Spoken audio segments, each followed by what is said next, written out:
Оқыту бағдарламасының келесі тақырыбын зерттеуге көшейік. Қоғамдық объектінің қолжетімділігі ең төменгі талаптар бұл функционалдық аймақтар. Функционалдық аймақ дегеніміз не? Ол қандай болуы мүмкін? Оның шектері неге сәйкес белгіленеді? Жалпылама анықтамаға сәйкес, функционалдық аймақтар бұл нақты белгіленген шекаралары бар және мақсаты пайдаланудың нақты мақсаты бар орындар. Слайдта мүгедектігі бар адамдарға арналған бейімделетін қоғамдық ғимараттардың негізгі функционалдық аймақтары мен элементтері көрсетілген. Функционалдық аймақтардың элементтерін және оларға қойылатын ең төменгі қолжетімділік талаптарын қарастыруды ұсынамын. Біз таныстыруды бастайтын қоғамдық нысандардың функционалдық аймақтарының бірінші осы объектке іргелес жатқан аумақ. Бұған қақпалар, жаяу жолдар, кіреберіс жолдар, көлік тұрақтары кіреді. Мүгедектігі бар адамдардың ғимараттың өзіне жақындауы немесе көлікпен келуі маңызды. Осы аймаққа қойылатын негізгі талаптар. Бұл мүгедектігі бар адамдардың барлық санаттары үшін қолжетімді объектінің аумағына ең болмағанда бір кіру орнының немесе кіру жолының болуы. Бұл қозғалыс жолдарының болуы, автокөлікке арналған тұрақ жол белгілерімен және таңбаларымен белгіленуі тиіс. Демалыс орындарын жабдықтау ұсынылады. Адамның ғимаратқа кіру қолайлы және ыңғайлы болу үшін қозғалыс жолдары нормативтері ескере отырып дұрыс жабдықтау қажет. Қозғалыс жолдарының беті тегіс, тайғанамайтын, кресло арбадағы адам өте алатындай кең болуы тиіс. Жиектік тастар сіз өлшемдерін сызбада көріп отырған өту жолдарымен жабдықталу керек. Бірінші және екінші топтағы мүгедектігі бар адамдар, сондай оларды тасымалдайтын адамдар пайдалана алатын тұрақ аумағын жабдықтауға ерекше назар аудару қажет. Суретте сіз тұрақ жабдықтарына қойылатын нормативтік талаптарды көріп отырсыз. Мүгедектігі бар адамдарға арналған тұрақ орнының ені әдеттегі тұрақ орны әлдеқайда кең екенін есте ұстаған жөн. Келесі функционалдық аймақ кіреберіс тобы. Оған баспалдақтар, пандустар, электр көтергіштер, кіру есіктері, тамбурлар, қызметкерлерді шақыру түймелері жатады. Ғимаратта бірнеше кіреберіс болуы мүмкін, сондықтан ғимараттың аумағында және ішінде қолжетімді кіру және шығу көрсеткіштері қарастырылуы керек. Кіру аймағының әрбір элементтері бөлек қарастырылады. Баспалдақтар мен сатылардың негізгі параметрлерін мынандай. Баспалдақтар марштарының ені 135 см кем емес болуы керек. Сыртқы баспалдақтар үшін басқыштардың ені кемінде 40 см болуы тиіс. Адам аяғын толығымен баспалдаққа қоя алу үшін баспалдақтардың биіктігі басқыш асты деп аталады. 12 см-ден аспауы керек. Баспалдақтардың барлық басқыштары пішімі мен өлшемі бойынша бірдей болу керек. Сатылардың бетінде тайғанауға қарсы жабын болу тиіс. Баспалдақтардың маршы 3 басқыштан кем болмауы керек және 12 басқыштан аспауы керек. Пандустармен ауыстырылуы тиіс. Бір басқыштарды қолдануға жол берілмейді. Бірінші және соңғы басқыштар түсімен немесе текстурасымен ерекшеленуі керек. Баспалдақтар маршының маңызды бөлігі тұтқалар. Олар баспалдақ маршының екі жағында 90 см биіктікте орналасуы керек және ұшы 30 см шығып тұруы керек. Егер ғимаратқа кіреберісте баспалдақ болса, оны пандуспен немесе көтергішпен қайталау керек. Пандустың жоғарғы және төменгі ұштарында пандусқа еркін кіріп, одан шығу үшін кемінде 150 см-ге дейін бос аймақ қарастырып отыру керек. Бос аймақтар кресло арбада бұру үшін пандус бағытының әрбір өзгеру кезінде көзделуі тиіс. Пандустың ені кемінде 120 см, тұтқалар арасында қашықтық кемінде 100 см болуы керек. Адам пандусты қолдана алу үшін пандустың көлбеуі жатық болуы керек. Құрылыс нормативтері пандустың биіктігі мен ұзындығына байланысты пандустың көлбеу бұрышын қаттам реттейді. Пандустың ені пандустың көтерілу биіктігінің, пандустың көлбеу бөлігінің көлденең проекциясының ұзындығына қатынасы ретінде анықталады. Пандустың көлбеуі қатынасы ретінде ұсыну мүмкін, немесе пайызбен, немесе градуспен көрсетілуі мүмкін. Бүгінгі таңда пандустың көлбеуі пандустың қашан орнатылғанына байланысты 2018 жылдың 26 ақпанына дейін және одан кейін пандустың көлбеуін рұқсат етілген мәндері күшейтілді. Пандустың көлбеуін қалай есептеу керектігі туралы бірнеше мысалдар қарастырайық. Биіктігі 40 см болатын пандусты қарастырайық. Пандустың ұзындығы қандай болу керек екен білуіміз керек. Егер пандус 2018 жылғы 26 ақпанынан кейін орнатылса, онда пандус биіктігінің оның ұзындығына қатынасы 20-ға 1-ден дейін болу керек, яғни 40 см биіктігін 20-ға көбейту керек. Бұл 800 см болады, яғни пандустың ұзындығы кемінде 800 см немесе 8 метр болу керек.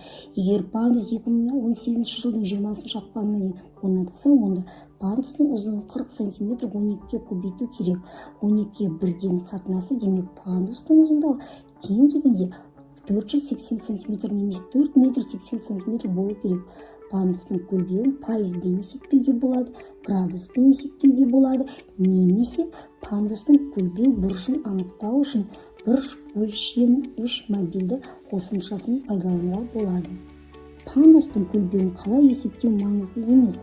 Ең бастысы пандустың көлбеу құрылыс нормативтеріне сәйкес келетінін немесе келмейтінін анықтай аласыз.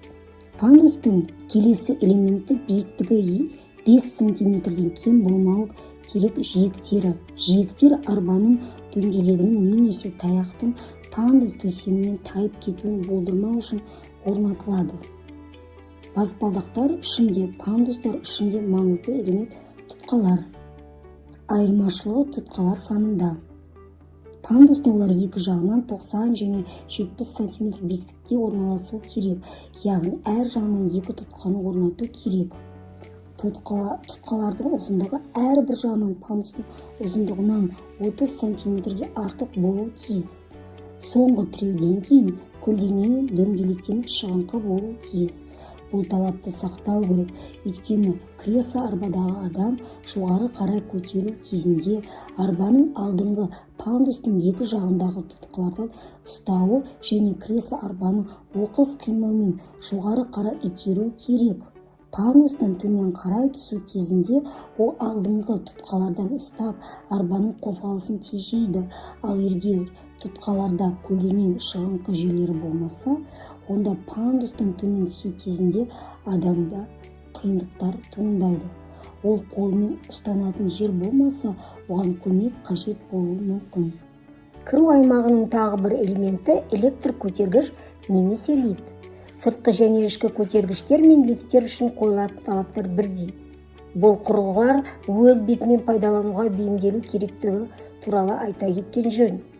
Егер адам көтергішті немесе лифтіні басқалардың көмегінсіз пайдалана алмаса, онда бұл ғимараттың қол жетімділік деңгейі және адамның тәуелсіздік дәрежесін күрт төмендетеді. Фотосуретте әртүрлі көтергіштер мен лифттердің нұсқалары ұсынылған. Негізгі параметрлер мынандай: пайдалануға қауіпсіздік, қауіпсіздікке әсер ететін қоршаулар мен тұтқалардың болуы, көру қабілеті бойынша мүгедек адамдар үшін жазулар брайль қарпімен қайталануы тиіс. Есту қабілеті бойынша мүгедек адамдар үшін дыбыстық хабарландыру жарықпен қайталануы тиіс. Кіретін есік әрқашан пандусқа қарама-қарсы бағытта ашылу керек. Бұл талап есік кресло арбадағы адамның жүру жолына кедергі келтірмеу үшін және ол бөлмеге кіре алу үшін орындалу керек. Мүгедектігі бар адамдар үшін қол жетімді кіретін есіктердің ені кемінде 90 см болу керек. Нысанның есі 80 см есік арқылы кресло арбадағы адам жүре алатындығын көрсете отырып, дауласқан кезде қол жетімді орта тек кресло арбадағы адамдарға ғана емес екенін еске саламыз. Мұндай есіктен өту қиын адамдар бар екенін ұмытпауымыз керек. Мысалы, егіздердің, үшемдердің ата-аналары мұндай есік орны семіздіктен жоғары деңгейі бар адамдар үшін де қиындық тудыруы мүмкін. Ғимараттың есіктерінде табалдырықтар болмауы керек, немесе оларды орнату қажет болған жағдайда табалдырықтардың биіктігі 14 мм-ден аспауы керек. Одан биік табалдырықтардан қозғалысы шектеулі адам әрдайым өте алмауы мүмкін. Кіреберістегі мөлдір есіктер мен қоршаулар соққыға төзімді материалдан жасалу керек. Мөлдір төсемдерде жарқын контрасты таңбалама қарастыру керек.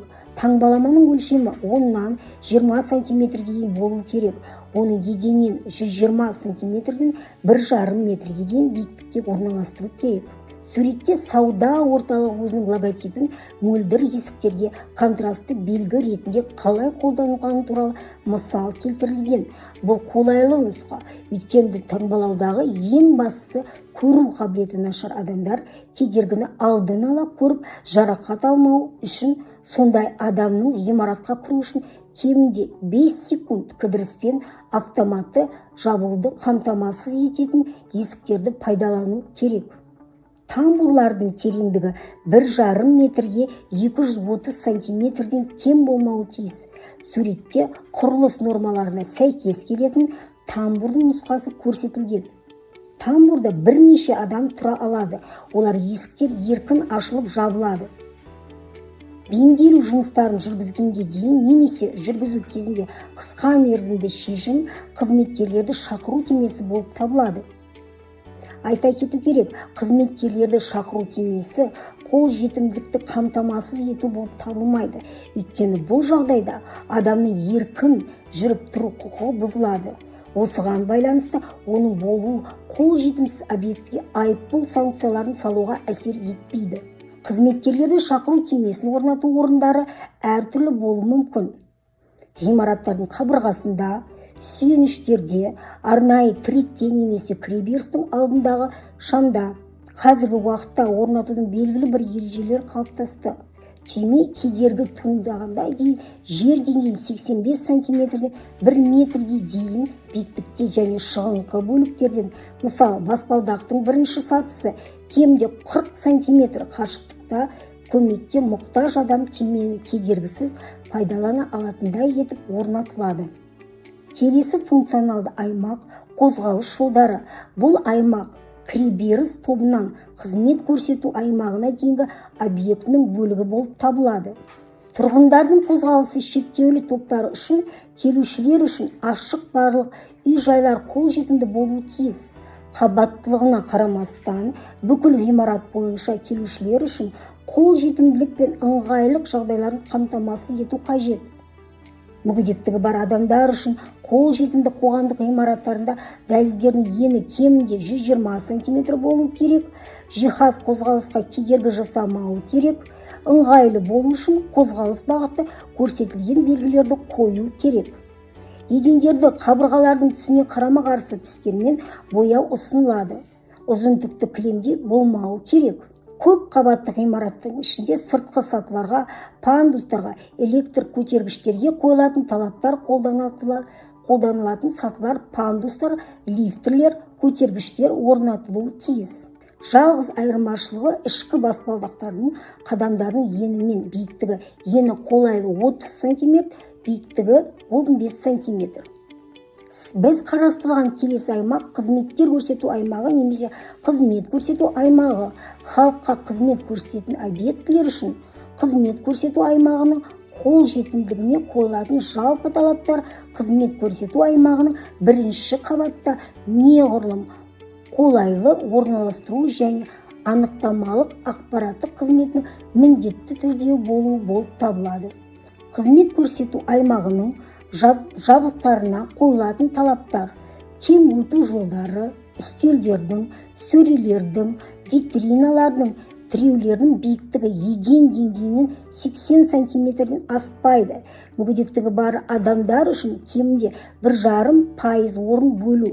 Слайдта гардеробтың тірек жабдықтарының мысалға келтірілген. Тіректің биіктігі 2 деңгейде жасалған. Бұл тұрып тұрған адамдар үшін, мүгедектігі арбасында адамдар үшін де, балалар үшін де өте ыңғайлы. Енді санитарлық гигиеналық бөлмелер туралы айтып өтейік. Бұл өте маңызды аймақ. Оны жабдықтау кезінде ең көп қателіктер жіберіледі. Бір мезгілде кемінде 50 адам болуы болжанатын кез келген объектіде, сондай-ақ егер объектіге бару уақыты 1 сағаттан астам уақытқа созылуы мүмкін болса, келушілерге арналған, оның ішінде мүгедектігі бар адамдар үшін арнайы жабдықталған дәретханалар көзделуі тиіс. Арнайы жабдықталған дәретхана бөлмесінің ені кемінде 165 см және тереңдік кемінде 2 метр болуы тиіс. Есіктің ені кемінде 120 см болу керек. Мұндай норматив 2018 жылдың 28 ақпаннан бастап қолданылады. Бұған дейін есіктің ені 90 см болатын. Біз есіктің 90 см кем емес болуына жол береміз. Есік ойығында табалдырықтың болмауы ұсынылады, бірақ 14 мм-ден аспайтын табалдырықтардың болуы жол беріледі. Дәретхананың есігі сыртқа қарай ашылуы тиіс. Есіктің ұзындығы 60 см болатын көлденең тұтқасы болуы керек.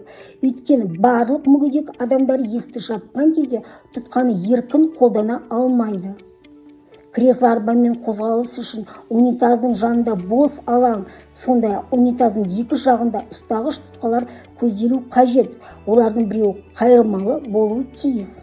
Тұтқалар еден деңгейінен 80-ден 90 см-ге дейінгі қашықтықта орналасуы керек. Унитаздың жанында еден деңгейінен 40-тан 60 см-ге дейін биіктікте және унитаздың шетіне 15-тен 30 см-ге дейін радиуста шұғыл көмектемені көзделуі тиіс. Адам төтенше жағдайда мекеме қызметкерлерін көмекке шақыра алу керек. Дәретханада міндетті түрде болуы тиіс. Сабын бар мөлшерлегіш, қолға арналған электр кептіргіш, қоқыс салатын жәшік, айна, киім мен балдаққа арналған ілмектер, дәретхана қағазы мен майлықтарға арналған диспенсер. Бұл құрылғыларды кресло арбадағы адам оларға оңай жете алатындай етіп орналастыру керек. Сондай-ақ оларды контрасты түстермен жасалу ұсынылады. Қоғамдық объектінің келесі функцияның аймағы навигация деп аталады. Бұл жүйе көзбен шолу, жағнасылық, дыбыстық, жарық көрсеткіштері, табло және пиктограммалар, сондай-ақ интерьер элементтерінің контрасты түстік шешім кіреді. Жүйенің негізгі міндеті қызмет көрсетілген жерге қызметкерлердің ассортиментіне, объектінің аймақтарына қозғалыс бағытын көрсету. Жүйе ақпараттың үздіксіздігін және бағдарлауды қамтамасыз ету тиіс. Бұл бейімделу үшін үлкен қаржылық шығындары қажет етпейтін аймақ.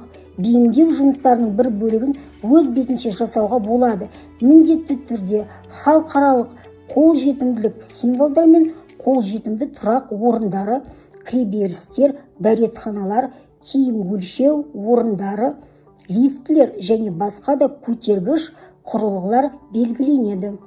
Егер бұл элементтер қолжетімсіз болса, онда оларға ең жақын қолжетімді элементке бағыттайтын көрсеткіштер орналастыру тиіс. Маңдайшалар, танымдық тақтайшалар, кабинеттердің нөмірлері қабырғаға еден деңгейінен 140-тан 160 см-ге дейінгі биіктікте орнатылуы тиіс. Ақпарат есік тұтқасының бүйіріндегі есіктің жанында орналасу керек. Есіктің бетінде ақпарат орналастыруға тыйым салынады. Көрсеткіштердегі әріптер үлкен, қалың және фон түсіне контрасты болу керек. Ақпарат басқа форматтарда, соның ішінде Braille қарпінде немесе материалдың аудио нұсқасында да қолжетімді болу керек.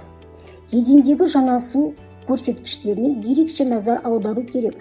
Жанасу тақташалары зағип және көру қабілеті нашар адамдарға кеңістікте ертіп жүретін адамсыз жүруге көмектеседі. Жанасу көрсеткіштері үздіксіз болу керек. Көру қабілеті нашар адамдар оларды жеңіл ажырату үшін жанасу тақташалары еден түсіне контраст түсте болу тиіс. Біз жанасу жолағын алдыңғы есіктің әкімші немесе вахтер бағанағы дейінгі жасауға кеңес береміз. Әрі қарай қызметкерлер келушіні қажетті жерге апара алады. Зағип және нашар көретін адамдар үшін әлеуметтік маңызы бар қоғамдық ғимараттардың кіреберістерінде ақпараттық мнемосхема, яғни барлық үй-жайлар туралы ақпаратты көрсететін жанаспалы қозғалыс сұлбасы орнатылуы керек. Ол кіреберістердің оң жағында 3-5 метрге дейін қашықтықта орналасу керек. Қоғамдық ғимараттардың қол жетімділігін бағалаудың келесі бөлігі бұл қызметкерлердің қол жетімділігін бағалау.